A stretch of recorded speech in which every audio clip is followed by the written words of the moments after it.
देखिए, शुरुआती जो जानकारी अभी मिल पा रही है उसमें बताया जा रहा है कि कुछ लोग जो वहां पे मौजूद थे उन्होंने बहते हुए कुछ लोगों को बचाया है, लेकिन वही प्रत्यक्षदर्शी ये भी बता रहे हैं कि कई लोग नदी के बहाव में बह गए हैं, क्योंकि बरसात का मौसम है और इंद्रायणी नदी में इस वक्त नदी का वेग जो है वो काफी तेज था। इस वजह से लोग वहां से बहे हैं। एग्जैक्ट नंबर जो है वो अभी तक साफ नहीं हो पाया है, लेकिन जो प्रत्यक्षदर्शी उनका कहना है कि रविवार होने की वजह से लोग काफी ज्यादा थे और इस वजह से जो है वो नदी में लोग बहे हैं। हालांकि 5 से 7 लोगों के बचाए जाने की भी खबर जो है वो अभी आ रही है।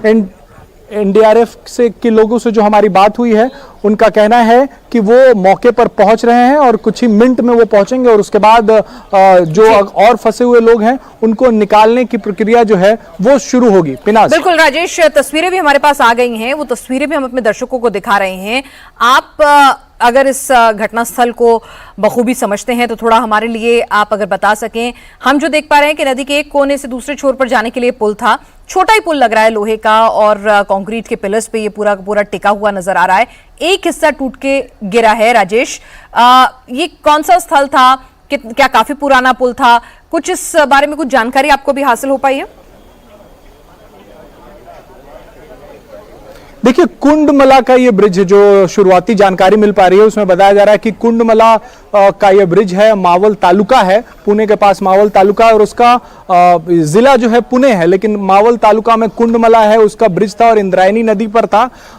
उसका ये ब्रिज जो है वो टूटा है और वहां पर उस नदी पर आप नदी पर उस बने हुए पुल पर खड़े होते हैं तो नदी का बहाव देख सकते हैं, साथ ही नेचर वहां से काफी बढ़िया दिखता है। इस वजह से पर्यटन के लिए लोग वहां पे आते हैं। पर्यटक जो है खास करके वीकेंड्स में जो मुंबई के लोग होते हैं या पुणे के लोग होते हैं वो वहां पर इकट्ठा होते हैं बड़ी संख्या में। और अभी बरसात का मौसम है और नदी अपने पूरे वेग में थी, इस वजह से लोग उसे देखने के लिए वहां पर पहुंचे थे। लेकिन पुल पुराना था, इसकी जानकारी मिल पा रही है कि पुल पुराना था और इसी वजह से यह पुल जो है वो टूटा है और लोग उसमें बहे हैं। ये वहां डिस्ट्रिक्ट एडमिनिस्ट्रेशन जो है वो ये बात कंफर्म कर रहा है, हालांकि नंबर्स अभी नहीं बता रहा है, लेकिन उनका ये जरूर कहना है कि लोग वहां बहे हैं, हादसा हुआ है और लोगों को खोजने की कोशिश चल रही है या लोग अगर फंसे हुए हैं तो उन्हें बचाने की कोशिश भी चल रही है। जी पिनास, बिल्कुल, राहत और बचाव कार्य वहां पर शुरू कर दिए गए हैं और कुछ लोग जो है तेज बहाव में बह गए हैं, ऐसा प्रत्यक्षदर्शी कह रहे हैं, तो उनके लिए भी गोताखोरों की टीम आगे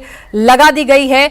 राजेश, हम ये समझना चाहेंगे आपसे कि जिस तरह से हम देख रहे हैं तस्वीरों में, नदी का बहाव जो है बहुत ज्यादा तेज है, तो जो लोग बह गए हैं तो उनके लिए आगे कहीं कोई ऐसा स्थान है जहां पर पानी को रोक के या कोई ऐसी जगह जहां पर उनका रेस्क्यू किया जा सके, कुछ टीम्स डिप्लॉय की जा सके, बोट्स उतारी जा सके, या फिर रेस्क्यू में किस तरह की दिक्कतें आएंगी?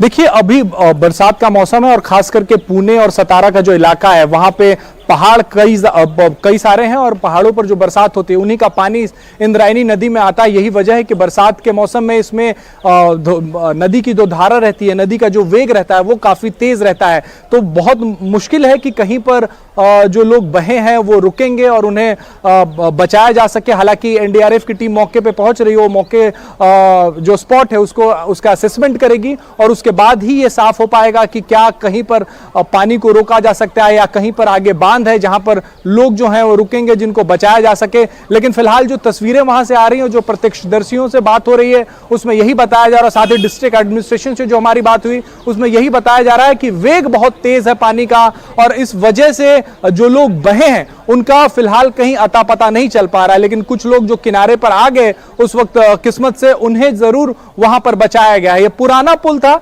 ये बात साफ हो रही है, पुराना पुल था और यही वजह है कि ये पुल जो है वो पानी के तेज बहाव में टूटा है। साथ ही ये भी पता लगाने की कोशिश होगी कि क्या उस पर जितने लोग चढ़ने चाहिए थे उससे बहुत ज्यादा लोग उस पर चढ़े, तो इस वजह से ये टूटा है। लेकिन फिलहाल जो प्रत्यक्षदर्शी बता रहे हैं और जो तस्वीरों में देख के समझ में आ रहा है पिनाज, यही लग रहा है कि ये पुल पुराना था जिस वजह से ये टूटा है। दर्शकों के लिए फिर से बता दूं कि कुंडमला का ये पुल है, कुंडमला का ये ब्रिज है। इलाका जो है वो प्राकृतिक सौंदर्य के लिए जाना जाता है। यही वजह है कि वीकेंड्स में यानी कि सप्ताह के अंत में पुणे और मुंबई से लोग जो हैं वो वहां पर टाइम स्पेंड करने के लिए जाते हैं, प्राकृतिक सौंदर्य का मजा लेने जाते हैं। लेकिन आज ये आपदा जो है वो सामने आई है। पिनास, बिल्कुल राजेश, हम तस्वीरों को देख रहे हैं कि एक बड़ा हादसा हुआ है। पुणे की तस्वीर है, जो दर्शक हमारे साथ अभी जुड़े हैं उनकी जानकारी के लिए बता दें, पुणे से तस्वीरें सामने आ रही हैं जहां पे इंद्रायणी नदी है। यहां एक पुल था जो लोगों के लिए एक तरफ से दूसरी तरफ नदी के छोर पर जाने के लिए बना हुआ था। पर्यटक बड़ी तादाद में इस टूरिस्ट स्पॉट पर नेचर के करीब खुद को महसूस करते हैं तो आते हैं, और रविवार का दिन था तो बड़ी तादाद में वहां पर पर्यटक आए हुए थे। ये पुल काफी पुराना बताया जा रहा है और ये हादसे को लेकर सचिन, हमारे संवाददाता इस वक्त सचिन चौधरी जुड़ चुके हैं। सचिन, आपके पास क्या कुछ अपडेट फिलहाल आ रही है? प्रशासन से क्या कुछ बातचीत हुई है इस हादसे को लेकर? देखिए, पुणे के पास मावल तहसील में इंद्रायणी नदी पर बना हुआ ये कुंडमाल गांव का एक ब्रिज है। लोहे का ये ब्रिज था और पुराना काफी ये ब्रिज था। हालांकि ब्रिज इतना लंबा और चौड़ा नहीं था, उसकी चौड़ाई ज्यादा नहीं थी और जो टूरिस्ट है, पर्यटक है, वो उस ब्रिज पर भारी संख्या में मौजूद थे क्योंकि आज रविवार का दिन है, छुट्टी का दिन है। तो यहाँ पर बड़ी संख्या में पर्यटक मौजूद थे ब्रिज के ऊपर और बताया जा रहा है कि कुछ लोग उस ब्रिज, इस छोटे से नैरो ब्रिज पर जो है बाइक लेकर भी चल पड़े थे रास्ता क्रॉस करने के लिए, रिवर क्रॉस करने के लिए, जिसके कारण ब्रिज पर ज्यादा ओवरलोड हो गया और जिसके कारण ये ब्रिज टूट गया। करीबन 50 लोग बताए जा रहे जिस वक्त ये हादसा हुआ तब ब्रिज पर मौजूद थे या ब्रिज के आसपास थे। तो कई जो है दर्जन भर से ज्यादा लोग उसमें बह गए हैं। अभी तक फिलहाल जो है जानकारी सामने आ रही कि 6 लोग जो है उसमें उनकी मौत की खबर सामने आ रही है। हालांकि आधिकारिक पुष्टि इसकी नहीं हुई है, लेकिन प्रशासन, जिला प्रशासन पूरी तरह से अलर्ट पर है। एनडीआरएफ की टीमें वहां पर पहुंच रही है। इसके अलावा जो लोकल प्रशासन है, पुलिस प्रशासन हो या फिर जो एसडीआरएफ है, उनकी टीमें वहां पर पहुंच रही है। सबसे पहले जो प्राथमिक कार्य है वो है कि जो नदी में बह गए लोग हैं उनको बचाना, और वहां पर एम्बुलेंस भी जो है रवाना कर दी गई है। स्थानीय जो अस्पताल है उनको भी अलर्ट पर रखा गया है। तो सबसे पहले अब राहत और बचाव का काम जो है वो किया जाएगा। ब्रिज, बिल्कुल, लगातार हम आपको तस्वीरें दिखा रहे हैं और एक्चुअली कोई अंदाजा नहीं है, किसी ने प्रॉपर बताया नहीं, लेकिन 20-25 लोग होने की आशंका है यहाँ पर। फिलहाल सामने क्या सिचुएशन है? अभी हमको चैलेंज तो है कि ये ब्रिज कोलाब जो है उसके नीचे लोग फंसे हुए हैं, आप देख सकते हो वहाँ पे। उसको निकालना अभी हमारे आगे एक चैलेंज है। अभी हमने गैस कटर मंगाया है और आगे जाके हम लोग कार्रवाई करेंगे। यस, हमारी टीम यहाँ पे वन्यजीव रक्षक मावल संस्था, शिवदुर्ग लोनावला और आपदा मित्र मावल, ये टीम यहाँ पे काम कर रही है। किस तरीके का रेस्क्यू ऑपरेशन यहाँ पे चल रहा है? सर, ये थोड़ा सा क्रिटिकल है क्योंकि दोनों बाजू आप देख रहे हैं फुल प्रेशर में पानी है। यहाँ पे बहुत डिफिकल्टी आ रही है, तो भी हम लोग प्रयास कर रहे हैं। बहुत से लोगों को अभी तक निकाला गया है, कुछ लोग अभी भी फंसे हुए हैं। आपका नाम? सरजेश पाटिल नाम है मेरा। दिलीप। तो आपको ये तस्वीरें दिखा रहे हैं। 10 से 15 लोगों के बह जाने की आशंका यहां पर जताई जा रही है। पानी का तेज बहाव होने के चलते रेस्क्यू ऑपरेशन में कुछ दिक्कतें जरूर आ रही हैं। इंद्रायणी नदी पर यह पूरा पुल बना हुआ था जो अचानक से भरभराकर टूट गया। मेरे 2 सहयोगी इस वक्त बने हुए हैं। सचिन, जरा ये बताइए, जिस वक्त ये पूरा हादसा हुआ उस वक्त लगभग ब्रिज में कितने लोग सवार थे? ये ब्रिज कितना पुराना है और कितनी टीमें अब रेस्क्यू के लिए लगाई गई हैं?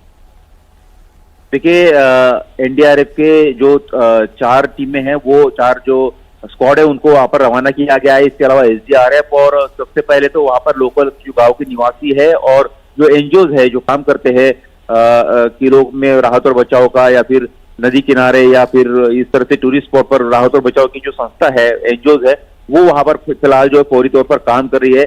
एसडीआरएफ, एनडीआरएफ की टीमें भी वहां पर तैनात कर दी गई है। और ये जो कि नैरो ब्रिज था और संडे का दिन है, अमूमन जो बताया जा रहा है कि करीबन 40 से 50 लोग उस वक्त ब्रिज पर मौजूद थे और कुछ लोग जो है बाइक लेकर भी, व्हीकल लेकर भी, व्हीकल तो बड़ी 4 पहिया उसमें जा नहीं सकती, लेकिन बाइक लेकर भी उस ब्रिज पर सवार होने की कोशिश कर रहे थे, जिसके कारण ये हादसा हुआ। हालांकि ब्रिज कितना जर्जर था, क्या उसमें मरम्मत हुई नहीं थी, वहां पर कोई सिक्योरिटी का इंतजाम नहीं था, इन तमाम चीजों की तहकीकात और जांच होगी। लेकिन सबसे पहले प्राथमिक जो काम है फौरी तौर पर वो है कि राहत और बचाव कार्य करना, जो लोग बह गए उनको बचाना, जो नदी में डूबे उनको रेस्क्यू करना, ये काम फिलहाल प्रशासन के सामने है। और पूरी तरह से अस्पताल जो है उनको भी अलर्ट पे रखा गया है, एम्बुलेंस भी रवाना कर दी गई है, तहसीलदार वो भी वहां पर पहुंच रहे हैं और तमाम जो अधिकारी है जिला कलेक्टर ऑफिस के वो भी वहां पर पहुंच रहे हैं, पुलिस के अधिकारी वहां पर पहुंच रहे हैं और फौरी तौर पर जो है रेस्क्यू ऑपरेशन जो यहाँ पर शुरू की बिल्कुल। और राजेश भी लगातार हमारे साथ बने हुए हैं। राजेश, चूंकि ये पुल बताया जा रहा है काफी पुराना था और ओवरलोड होने की वजह से टूटा, क्या यहाँ पर पहले भी कुछ गार्ड्स की तैनाती की गई, किसी तरीके का चेतावनी बोर्ड लगा था जिसमें संख्या बताई गई हो कि सिर्फ इतने लोग ही एक टाइम पर पुल पर चढ़ सकते हैं? क्या कोई चेतावनी उस पुल में थी इस हादसे को रोकने के लिए?